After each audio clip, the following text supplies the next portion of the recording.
TFA fam, what is up? What is going on? We took a little break last week. I was at my wife's sister, spent some family time. It was a gross week anyway, as far as bets and props and weather and all that jazz went. But we are back from the 1 week reprieve. We already got Daniel rocking with us here in the YouTube chat. What's up, Daniel? Thank you for joining us. Join with my guy, the other half of the Prop Talk, Tom Corson. You can find him on Twitter at Dynasty Infidel. Tom, what's going on, man? How are you? I am so much more excited about this week than last week. We took a little mini bye last week, which I think we all needed. Still did pretty good, but you know what? Sometimes we need a break, and this week I have way too many things I want to talk about. So I'll get them all in one way or another, but just ready to get this going, man. Yeah, this week is way more appeasing. There were a lot whenever I was flipping through it that I liked and saw. So with that out of the way, man, let's just jump into it. Tell me, why don't you lead us off? Tell me the first prop that you like and that you want to talk about. All right, so first one I'm going with is Will Fuller over 61.5 receiving yards against Jacksonville. That's at -112, so it's not like the odds are crazy. They're not going to cost you a lot of money. We also Will Fuller not get traded on Election Day. He wasn't really happy about it. If you were following him on Twitter, he was just sending out like the eye emoji and all sorts of stuff. So you know what, Will? Clear eyes, fuller heart. I know it's horrible, but we're going there. He could be playing against Jalen Ramsey, Tre'Davious White, Gilmore. I would take I don't give a shit. Deion Sanders, he's going to hit it. You know what I mean? He is coming out there. He's going to be a man on fire. But guess what? He's not playing all these guys. He's playing the Jags. They are fifth worst in the league against coverage, according to PFF. If you don't like PFF, guess what? They're giving up the fifth most passing yards in a game. So it's not like I'm just skewing the numbers. They are that bad against the pass. He's going to be a damn monster. He's going to come out. His hair is going to be on fire. This is basically, I don't want to call it a lock, but you know what? I'll call it a lock. I'm going to put my kids through college on this bet. Not quite, but you know what I mean. I think he'll wind up having this in the first half. He's just going to go a little bit bonkers. Diggs had it in the first half last week. I'm going to talk about him a little bit later, but I've been hitting some of these guys a little bit early because they're just getting peppered with targets. I think that's going to be Fuller this week. Yeah, I like that one. I'm actually going to, since we are on the topic of this game right now, I'm going to talk about James Robinson over 3.5 receptions. And over on FanDuel, you can actually get this one at like +126, I think. Robinson hasn't smashed this line by any means, but he hasn't been under the 3.5 since week 2. They are 6.5-point dogs at home against the Texans. There's going to be a decent amount of points scored. And I know that the Jags came out and for some reason said that this new rookie quarterback, they're going to open it up with him and let him take more shots downfield, which just doesn't make any fucking sense at all. No. So I still think James Robinson is going to be able to get his. I like the fact that you're getting this at plus odds too, instead of like that -110, 120-ish that the props are normally lined at. So James Robinson over 3.5 receptions. I like it. You were telling me earlier that he's hit that mark basically every week since week 2, I believe. Yeah. Yep. So the last time he had 3 or fewer catches was week 2. Every other week has been like 4, 5, 6. So like I said, he hasn't smashed it, but they're going to be playing from behind. Chris Thompson's on IR, so he's going to be the only one involved in the passing game as far as the running backs go. They haven't quite figured out how to really use Laviska Shenault. I mean, I might be a little scared off by that. The 3.5 if Visco was getting his, but like they still haven't like fully incorporated him. So, like I said, just from playing from behind, that like I said, 6.5-point dogs at home right now. So I feel pretty comfortable with that 3.5. And like I said, it's a +126 right now on FanDuel. Right, and they should be down again. If it's a young quarterback, he should probably dump it off. They should work in some screens, easy catches for James Robinson just to hopefully get him some rhythm. And I'm going to stick with some Jameses. I'm going to go James Conner over 79.5 rushing yards against Dallas. And wait, what's that? James Conner is playing who? Dallas? Dallas? Did I say Dallas? Yes, please. If it's a running back against Dallas, we are going to absolutely hammer them, okay? They're giving up 5.1 yards a carry, which is third worst in the league. It's not just like a grind either for most of these backs. They're giving up explosive plays. They're giving up 9 runs over 20 yards, second worst in the league. 170.9 yards on the ground against them per game, Cody. Per game. I don't think Ben Roethlisberger is going to be scrambling around out there stealing a bunch of James Conner's yards. No. That's the worst in the league, by the way.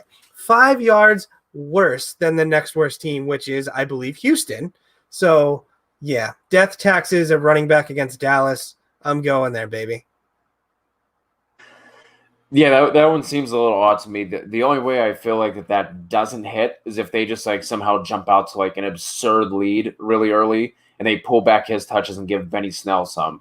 Like I still like that is like the only way, and it's gonna have to be like they are up, 28-3 in the second quarter. So, but yeah. I like that one, and that one feels safe with everything that you outlined. They're like 15-point dogs at home, I think, too. So like all of that lines up. Yeah, so I love that. It's just kind of silly. So when you're looking at props and player props in general, you look and things just pop out to you, and that's basically what this show is about. We're trying to identify ones that they don't match up with how they should be. Sometimes they're going to bite you because it's a trap, but guess what? If you do it enough, it's not going to be a trap. So you're going to hit it. So what was your next one?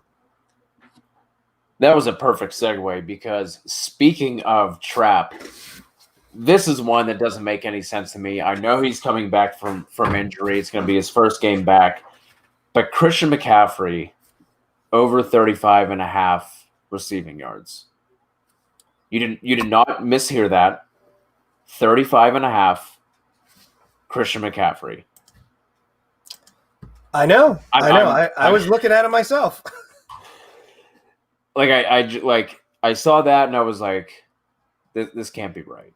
Like I said, and I know he's coming back from injury. Maybe he did. Like I'm not expecting for the rest of the year, actually, especially with how well Mike Davis has played. I'm not expecting him to get the 98% opportunity share that he has been getting. Like I think it makes sense with the way that this season has gone, with the contract they just gave him, with how well Mike Davis has played in his place, to like peel some of that back.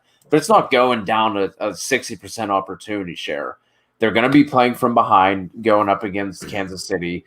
Like if this is one of those ones that, like, if you would have told us at the beginning of the year, like, hey, there's going to be a week this year that you're going to be able to bet Christian McCaffrey over under 35.5 receiving yards, we would all be sprinting, just dead sprinting, taking out a second mortgage, going and getting money from our grandparents, from the neighbors, and being like, listen, I have a can't miss investment opportunity for you.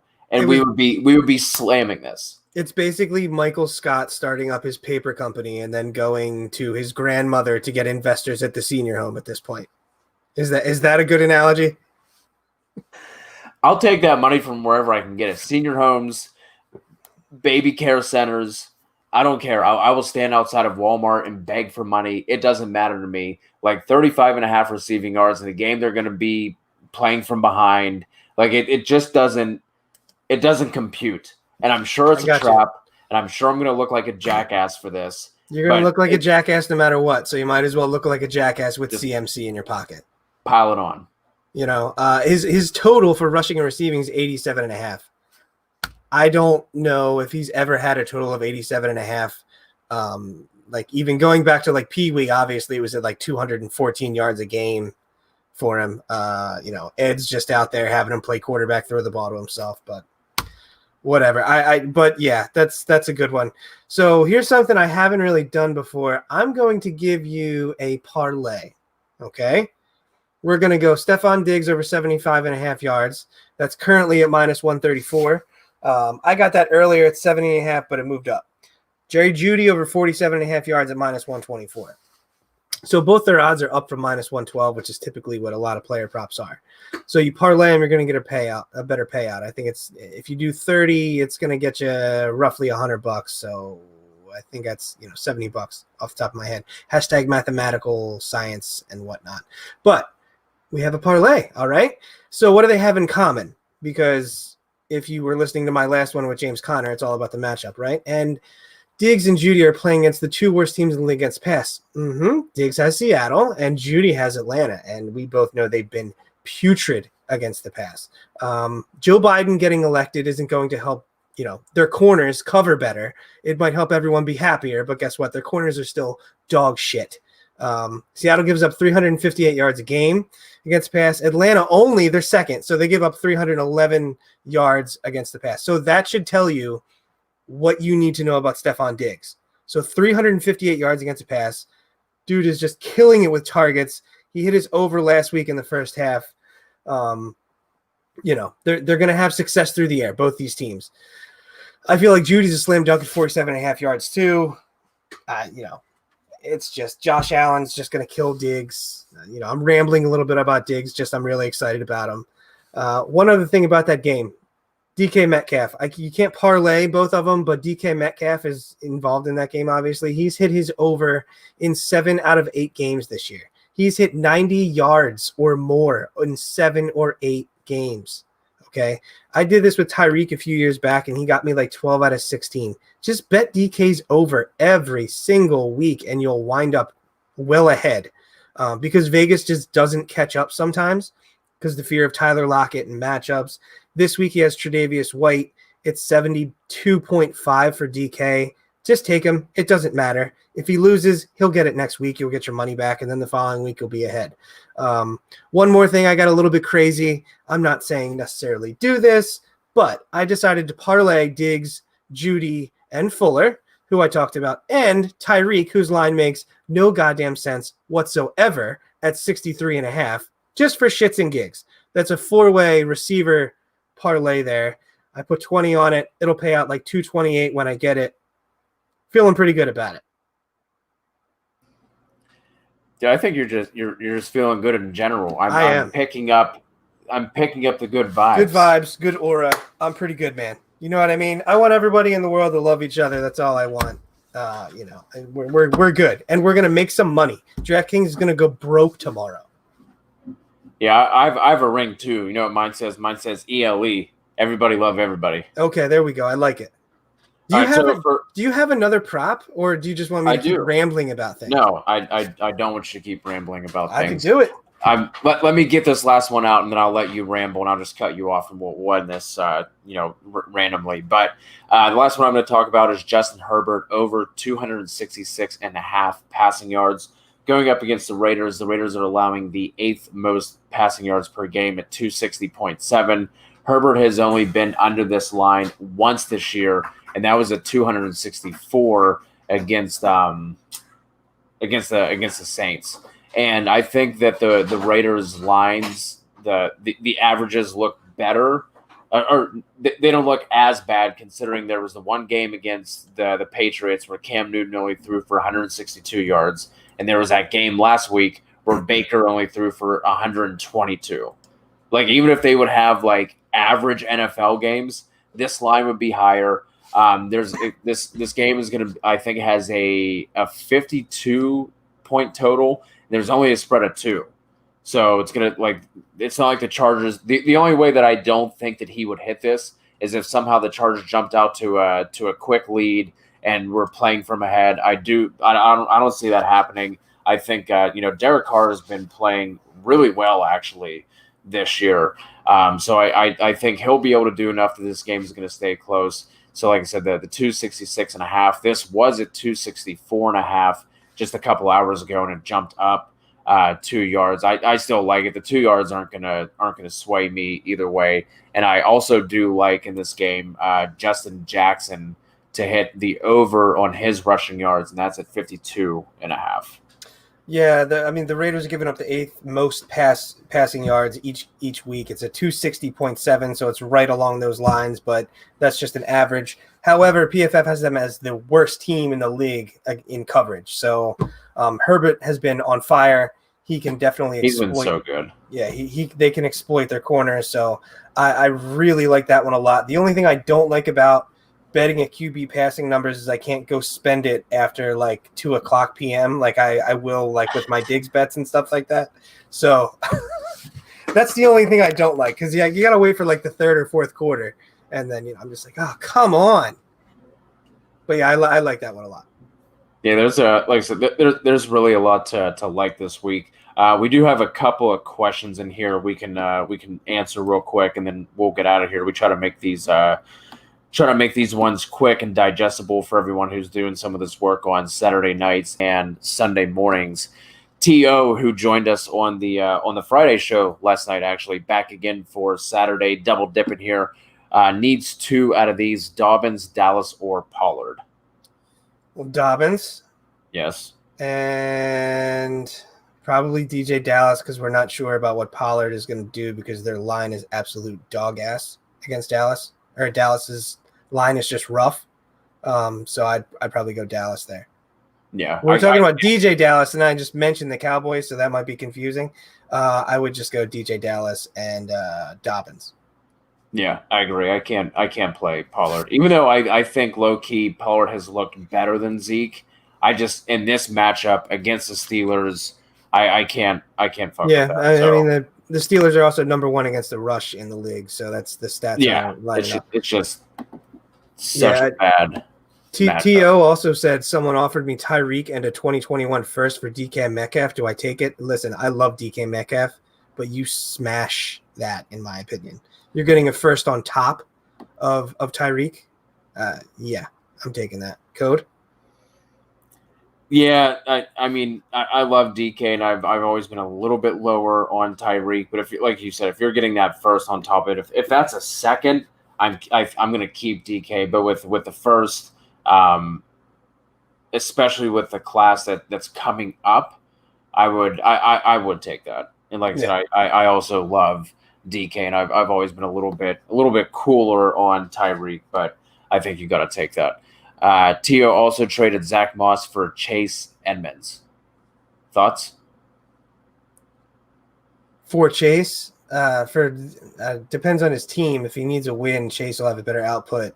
Yeah, next so couple 2 weeks. 2 and 6. So yeah, depends if it's dynasty or not. If it's dynasty, I'd probably take Moss. I still might take Edmonds in dynasty, to be honest. Yeah, I don't know what their running back position is going to look like next year, which is why I'm saying that, because Drake is on the transition tag. And Edmonds, he's looked good, but when he was in that role as that bell cow, he wasn't just absolutely killing it. So I could see them drafted a running back, especially in this class, in the second round next year, having them come in. It is redraft.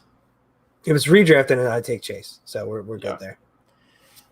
Cha wants to know Jones or Jeudy. Jones? Marvin Jones or Jerry Jeudy.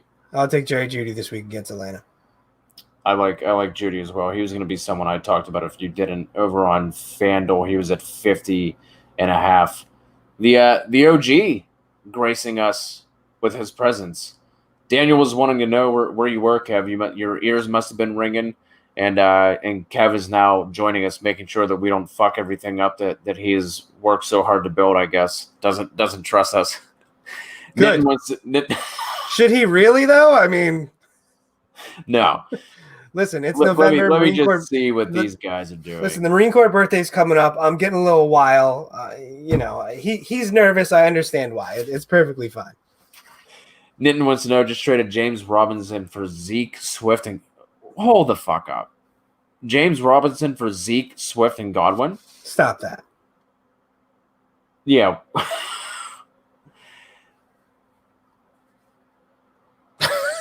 If you got Zeke, Swift, and Godwin for James Robinson, then your friend is giving you a reach around or some shit like that. Yeah. Like, rarely would I, that is almost veto worthy. That I hate vetoes, and I'm sending you that, no, that is Robinson for Zeke, Swift, and Godwin? Stop it. Man, the chat is T.O. T.O. just says, the hell?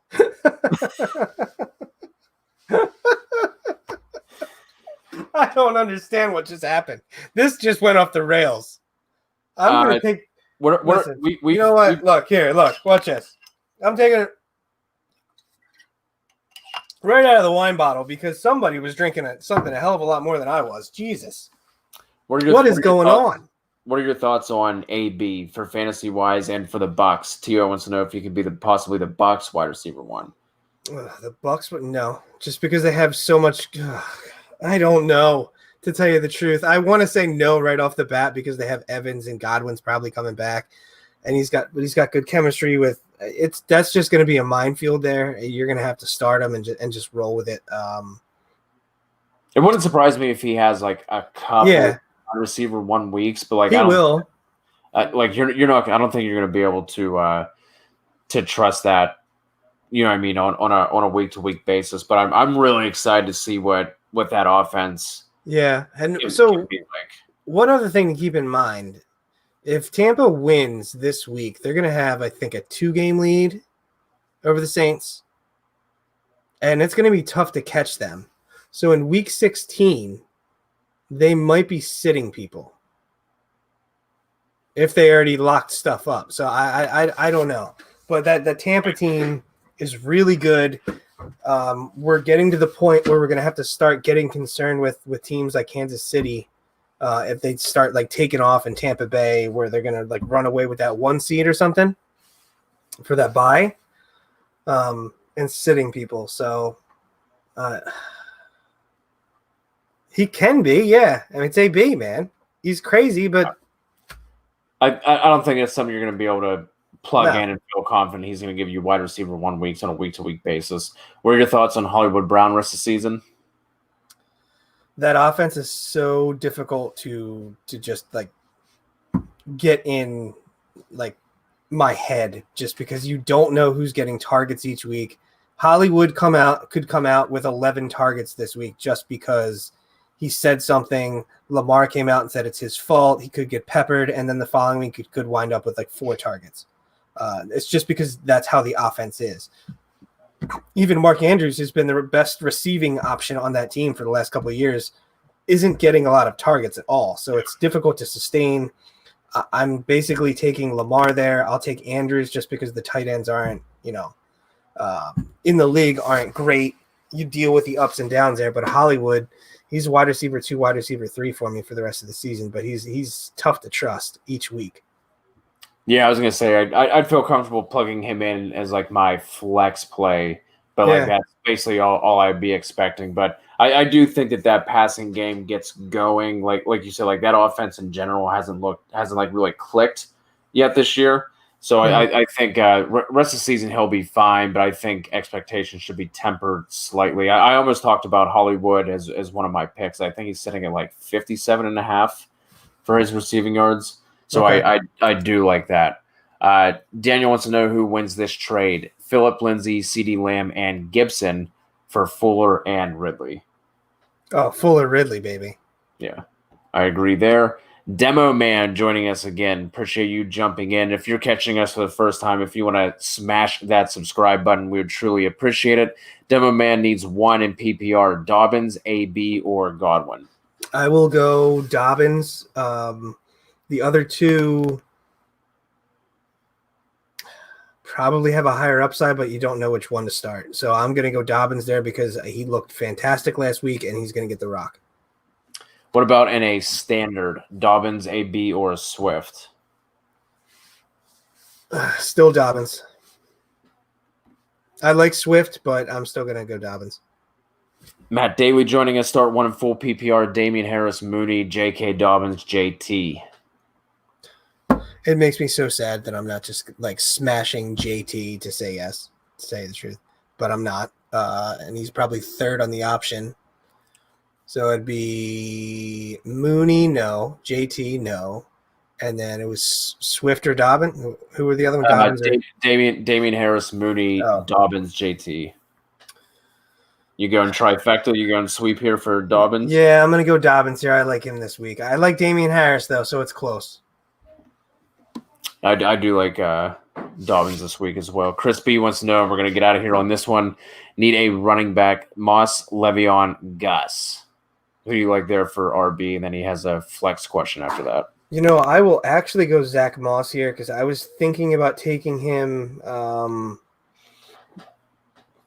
was thinking about taking him as a prop. His prop is 36.5 for rushing, which I thought was pretty low, but I think he can hit that pretty well. And he looked good last week, and they're using him down in the red zone. So I don't expect him to get a ton of receiving work, but at the same time, I think he's going to get most of the rushing opportunities there. And that's a tough one too, because you have no idea how to judge Le'Veon yet, and I like Dobbins a lot more than Gus Edwards. I think I'm going to go Lev there. Yeah, I mean, Chris, I feel your pain on that. With Moss, though, that my only thing is he's getting vultured by Josh Allen at the goal line, and then he's also splitting touches with Singletary. Oh, it's tough. It's not an easy call there. That's why I said I feel for him, because you want to go Lev there. My first inclination is to say Lev, and then I think Zach Moss has actually looked good enough to get a lion's share of it, but they're going to be throwing him a decent amount. So there's some guy in here, Kevin, who really wants to know why he's the most talented analyst at TFA. Cody, do you have a take on that? Oh, shoot, I forgot. Well, it looks like Kev is agreeing with you on Zach Moss, and we forgot the flex question. Jeudy, one of those three, definitely putting Jeudy in the flex over those running backs. Got one more. Stafford or Lock this week for your streamer? I'm going to go Lock just because the matchup. I agree. This Kevin Steele guy, we might have to ban him from the channel. He thinks he's part of TFA, but he's really not. Like it's really weird. He just hangs out in the chat and just says, like, he calls me by names, like, Cody, don't ignore me. Like, yeah, it's a little bit weird. It's getting a little. He sent me some pictures too through Twitter, and I have them. Yeah, I might release them. Hashtag me. Yeah, hashtag me too. Clamps? Yeah, me too. You got the ones the nipple clamps. Yeah, car battery. That's fine. Would you pick up both Drake and Gibson? Yeah, definitely Antonio Gibson. Yeah. Drake it depends on the rest of your roster, how short your bench is in or everything. If you're in like a 16 or 17 player roster and redraft, you might have better options than Drake there, but absolutely on Antonio Gibson. Yeah, Gibson for sure, and depends on who you're dropping to pick up Drake. So with that out of the way, guys, appreciate you jumping in. Even that Kevin guy, that's Steely, is that Style? Stille. It's French. Yeah. I don't know. That was the confusion. I don't know, Lloyd. French are assholes. So we appreciate you guys jumping in. We will be going live in 13 hours. Is that how time works? Yeah, 13 hours. We will be 12 hours. We will be live at 11 a.m. Eastern, however that time, 14 hours. Yeah, I won't be there because I have a brunch. So apologies. I will be brunching. The brunch munch. So yes, anyway, we'll be going live. If you guys have any more questions, you can join us at 11 a.m. Eastern. If you're not able to join us, just drop a comment on one of the videos and we'll be sure to answer it then. So until tomorrow, you can follow me on Twitter at CKutzerFF. You can follow Tom on Twitter at Dynasty Infidel, and we will talk to you guys soon. See ya.